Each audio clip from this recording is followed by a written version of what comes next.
সেজন্য আসুন আমরা সকলে একবার অবনত চিত্তে হৃদয়ের আবেগ উজাড় করে বলি আলহামদুলিল্লাহ। অগণিত অসংখ্য দরুদ ও সালাম আল্লাহর সৃষ্টির প্রধান আকর্ষণ, বিশ্বসভার সভাপতি, সকল নবী রাসূলগণের মাথার তাজ, শামসুল হিদায়াত, বদরুদ্দুজা, সৈয়দুস সাকালাইন, ইমামুল মুরসালিন, খাতামুন নবীন আল মুরসালিন, আফতাব নবুওয়াত, শাহনশাহ রিসালাত, সরকার দো জাহাं, সুলতানুল মদিনা, নবীউল আম্বিয়া, হুজুরে আকরম, নূরে মুজস্সম, নূরুন আলা নূর, সৈয়দিনা হাবিবিনা শফিঈনা মৌলানা মুহাম্মদ সাল্লাল্লাহু আলাইহি ওয়াসাল্লামার উপর আল্লাহ তাআলা যাকে আজ থেকে প্রায় ১৫০০ বছর আগে প্রেরণ করেছেন, সর্বশ্রেষ্ঠ সর্বশেষ নবী ও রাসূল হিসেবে, যার পরে আজ পর্যন্ত পৃথিবীতে অবশ্যই কোনো প্রকার নবী কিংবা রাসূল অবশ্যই আসে নাই, অবশ্যই এখনো নাই, অবশ্যই কিয়ামত পর্যন্ত আসবে না।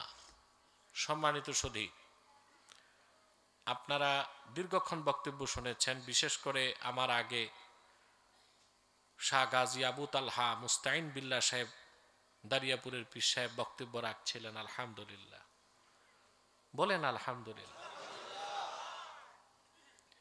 আপনারা কিছু তাসাদ্দুক দানও করেছেন। আলহামদুলিল্লাহ। বান্দা কোনো ভালো কাজ করতে পারে না আল্লাহ যদি তৌফিক না দেন, ঠিক না? আল্লাহ আপনাদের সুযোগ দিয়েছেন, আসতে পেরেছেন। প্রিয় বন্ধুগণ, আজকে সূরা আলে ইমরান থেকে দুটো আয়াত আমি তেলাওয়াত করেছি। এই দুটো আয়াতে আল্লাহ তাআলা যে মেসেজ দিয়েছেন তা গ্রহণের মাধ্যমে আল্লাহর হাবিবের যে কোনো উম্মত আল্লাহ তাআলার টপ ক্লাসের ওলি হয়ে যেতে পারে। এটা কি যেন তেন কথা? কথা বলেন সুবহানাল্লাহি বিহামদি। আপনারা রাজবাড়ির মানুষ, ওলি ভক্ত, কিন্তু নিজেরা ওলি হবার চেষ্টা করেন না, চেষ্টা করে না। ওলিদের ভক্তি করে কিন্তু ওলি হবার চেষ্টা কম করে। আমরা আজকে শিখবো আল্লাহ কিভাবে তার প্রিয় বান্দা হিসেবে আমাদের কবুল করবেন, কি করলে এই কথাগুলো শুনবো ইনশাআল্লাহ। ভূমিকাতে একটি কথা বলবো। সাউন্ডের এই অবস্থা কেন? পিছনে হরেন চলে না? তোমরা এই মাইকগুলো কি ফিরিয়ে আনো নাকি? আমি যে মেন রোডে একটা গেট করছে দেখছেন আপনারা, ওখানে একটা হরেন নাই। জিপিআরএসে দেখি আমি ৮০০ মিটারেরও কাছে কোনো আওয়াজ নাই।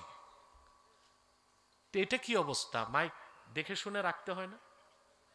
ক্যাম্পাসের মাইক কি মাহফিলে চলে? পিছনে হরেন চলতে হবে দুটো, আওয়াজ লাগবে, ওটা ঝুলায় রাখলে হবে না, ওটা কানেক্ট করতে হবে, আওয়াজ লাগবে, ইকো লাগবে না। আমার খুব বেশি আওয়াজ দরকার নাই, পরিষ্কার আওয়াজ দরকার।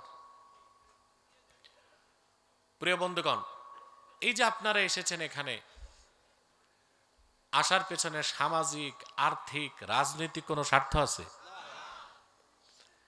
বাংলাদেশে কিছু মানুষ আছে, বিড়াল যেমন সব জায়গায় শুটকি খোঁজে, এরা সব জায়গায় রাজনীতি খোঁজে,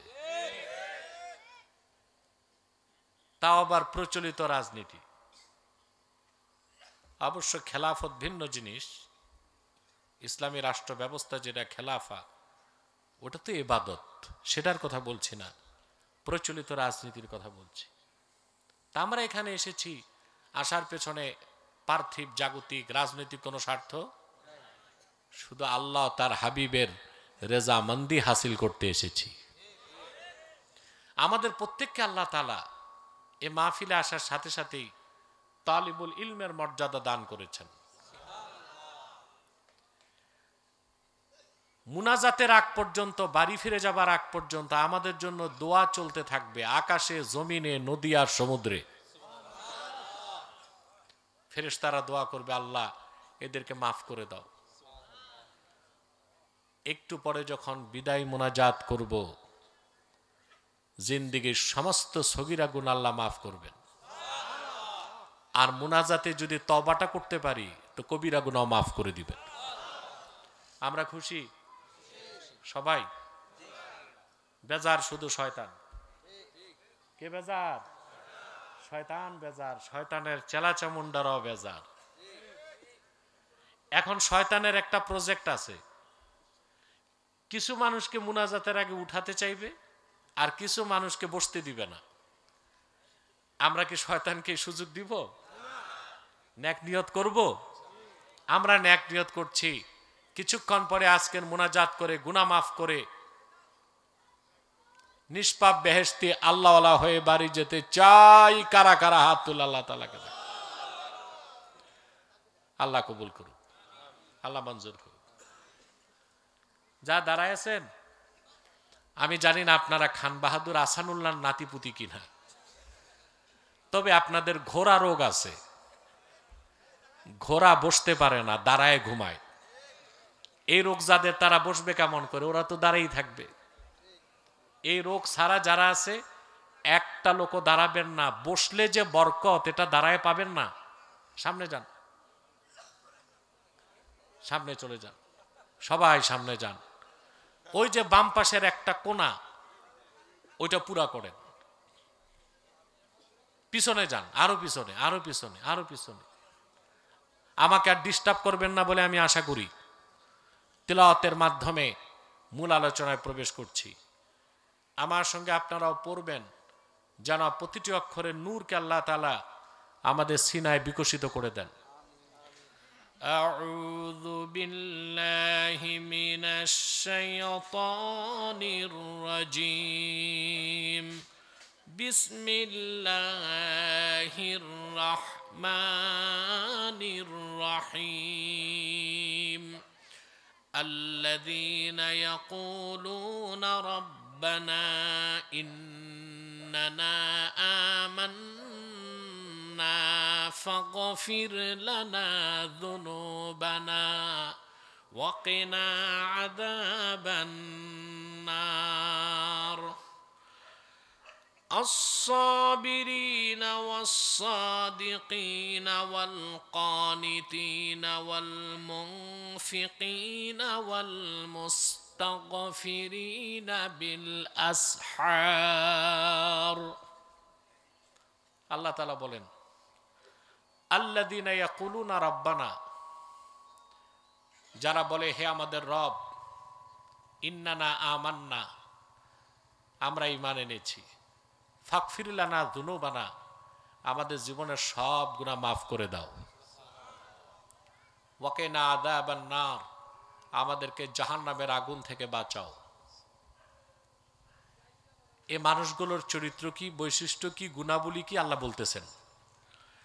الصابرين والصادقين والقانتين والمنفقين والمستغفرين بالأسحار, যারা ধৈর্যশীল, সুবহানাল্লাহ, সাদিকিন সত্যবাদী, কানিতিন বিনয়ী, ওয়াল মুনফিকিন আল্লাহর পথে খরচ করে, ওয়াল মুস্তাগফিরিনা বিল আসহার, শেষ রাতে যারা আল্লাহর কাছে আত্মসমর্পণ করে, ক্ষমা চায়, কান্নাকাটি করে।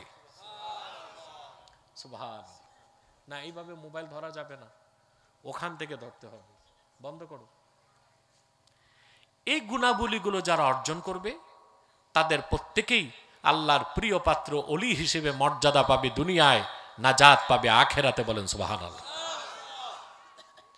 আমরা কি গুণগুলো অর্জন করতে চাই? কথা বলেন। এই গুণাবলীগুলো যারা অর্জন করে ফেলবে, তারা মুত্তাকি, পরহেজগার, আল্লাহর খাস বান্দা। সবাই আল্লাহর বান্দা, বাকিরা আম বান্দা, এরা হচ্ছে, আরে বাবা কথা বলো না, মুখ খুলে কথা বলো। আমি কি কবরস্থানে না মাহফিলে? তো বুঝবো কেমন করে? বাকিরা আম বান্দা, আমরা হইতে পারি নাই, হইতে হবে, ঠিক কিনা? এই পৃথিবীতে এই সম্মান, এই মর্যাদা, আল্লাহর এই ভালোবাসা যারা পাবে তাদের কথা আল্লাহ বললেন। এ লোকগুলো ঈমান আনার পরে আল্লাহর ভয় হৃদয়ে লালন করে এবং আল্লাহর ভয়তে তারা গুনাহের কাছ থেকে বেঁচে থাকে। তাদের জন্য দুনিয়াতে সম্মান আছে, আখিরাতে তাদের জন্য আল্লাহ অসংখ্য জান্নাত রেখেছেন। যে কথাটি আগের আয়াতে আল্লাহ তাআলা বলেন, কুল আউনাব্বিউকুম বিখাইরিম মিন যালিকুম লিল্লাযীনা ইত্তাকাউ ইনদা রাব্বিহিম জান্নাতুন তাজরি মিন তাহতিহাল আনহারু খালিদিনা ফিহা وأزواج مطهرة ورضوان من الله। আল্লাহ বলেন, প্রিয় হাবিব,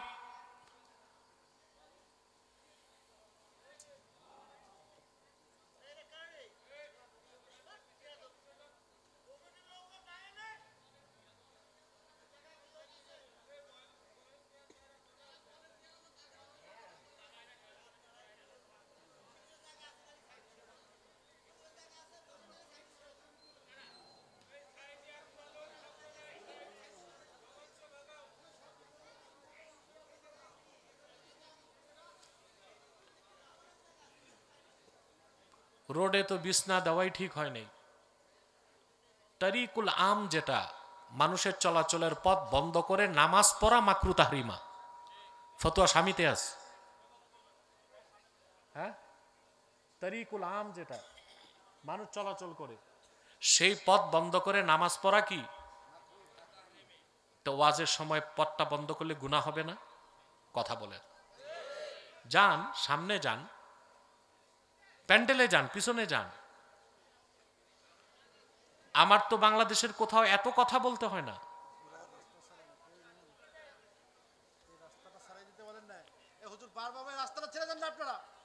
এই রাস্তাটা বন্ধ করছেন কেন? তখন তো মানুষ জটলা করবে এখানে। বারবার কথা বলতেছে, আপনার কি বিষয়টা কি? এই রাস্তাটা ছেড়ে দেন, ভলান্টিয়াররা রাস্তা ছেড়ে দেন। রাস্তা বন্ধ করা চলবে না তো।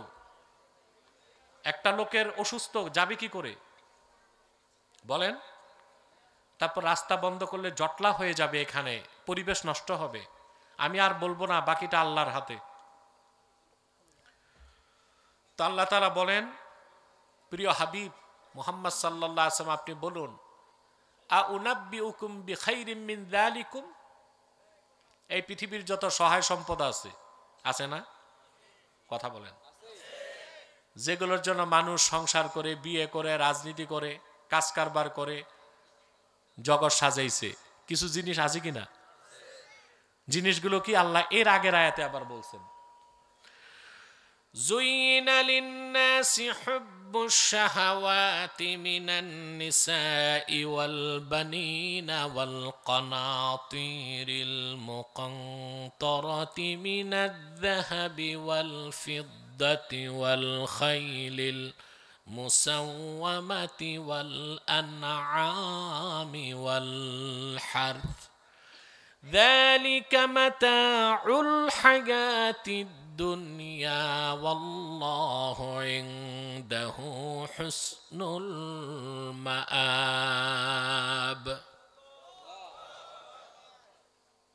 এই পৃথিবীটা সাজানো হয়েছে।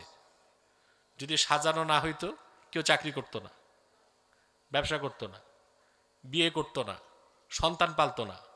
আমাদের অবস্থা হয়তো গাছপালার মতো। আল্লাহ বলেন, যুইনা লিন-নাসি হুব্বুশ শাহওয়াতি মিনান নিসা, মানুষের জন্য সুশোভিত করা হয়েছে, চিত্তাকর্ষক করা হয়েছে নারীর প্রতি ভালোবাসা। এটা খুব ভালো লাগছে শুনতে, না? কথা বলেন। নারীর প্রতি ভালোবাসা, সন্তানদের প্রতি আকর্ষণ, কারি কারি সোনা রূপা। কারি কারি, এই পৃথিবীতে যা দেখেন আপনি, টাকা, ডলার, পাউন্ড, এগুলো কিচ্ছু না, কাগজ। আসল সম্পদ হচ্ছে সোনার রূপা। আসল সম্পদ কি? সোনা রূপা। টাকা তো কাগজ, টাকা কি? আপনার হঠাৎ দেখছেন স্বর্ণের দাম বেড়ে গেছে, 2 লাখ টাকা ভরি হয়েছিল কিনা? এটার কারণ জানেন? পৃথিবীতে যারা যুক্তরাষ্ট্রের বিপক্ষে, যুক্তরাষ্ট্র হচ্ছে বিশ্ব প্রতারক, ওর কাজই হচ্ছে লুটেপুটে খাওয়া, সন্ত্রাস করা, যুদ্ধ লাগানো, অস্ত্র বিক্রি করা। তার ভাওতাবাজির মূল হচ্ছে ডলার। কি? ডলার। ডলার ছাপাইতে তার সম্পদ লাগে না, মন মতো ছাপাইতে পারে। তা এখন যারা বিচক্ষণ পৃথিবীতে, তারা আবার একটা জোট করছে যে না, ডলারকে ফেলতে হবে। এটাকে বলা হয় ডি ডলারাইজেশন। কি বলা হয়? ডি ডলারাইজেশন, অর্থাৎ ডলারকে নিষ্ক্রিয় করতে হবে। ডলারকে নিষ্ক্রিয় করার সবচেয়ে বড় অস্ত্র হচ্ছে স্বর্ণ। তো অন্যান্য দেশ যেমন রাশিয়া, চায়না স্বর্ণ জমা করা শুরু করছে। চায়না এ পর্যন্ত 2300 টন স্বর্ণ জমা করে ফেলছে। তার টার্গেট 2030 সালে 5000 টন স্বর্ণ জমা করবে। আর এর চেয়ে বেশি স্বর্ণ হচ্ছে আমেরিকার। কথা বুঝতে পারছেন? তা আসল সম্পদ কি? টাকা, ডলার, রুপিয়া, সোনা রূপা। এই জন্য আল্লাহ বলেছেন পৃথিবীকে, এই পৃথিবীতে সুশোভিত করা হয়েছে নারীর প্রতি আকর্ষণ, সন্তানদের ভালোবাসা। সুবহানাল্লাহ। কারি কারি সোনা রূপা, নির্বাচিত ঘোড়া, গৃহপালিত পশু আর কৃষি, এই সব কিছুকে মানুষের জন্য সুশোভিত করা হয়েছে, চিত্তাকর্ষক করা হয়েছে। এগুলোর জন্যই মানুষ কেউ ব্যবসা করে, কেউ চাকরি করে, কেউ চাষাবাদ করে, বিয়ে করে, সন্তান বা উৎপাদন করে, জগৎটাকে ধরে রাখছে। এগুলো হচ্ছে উপাদান। এগুলো কি? উপাদান। কিন্তু এই সব কিছু যে আখেরাতের হিসেবে কিছুই না, ওইটা আল্লাহ সামনে বলতেছেন। কুল আউনাব্বিউকুম বিখাইরিম মিন যালিকুম লিল্লাযীনা তাকাও। প্রিয় হাবিব মুহাম্মদ সাল্লাল্লাহু আলাইহি ওয়াসাল্লাম, আপনি মানব জাতিকে বলুন, আমি কি সব সম্পদের চেয়ে উত্তম যে বিষয় সেটা তোমাদের বলবো নাকি? শোনো, তাদের জন্যে যারা তাদের রবকে ভয় পায়। সুবহানাল্লাহ। এই ভয় পাওয়ার অর্থ হচ্ছে নারী, বাড়ি, সোনা রূপা, সন্তান সন্ততি সবার লাগবে। এটা কাফেরেরও লাগে, মুসলমানেরও লাগে। পার্থক্য এক জায়গায়। পার্থক্য, এ মৌলী সাহেব ঘুমায় নাকি? এ তো ঘুমে আছে। आलम नौम में चले गए मौली साहब, डट के बैठिए। उन्हीं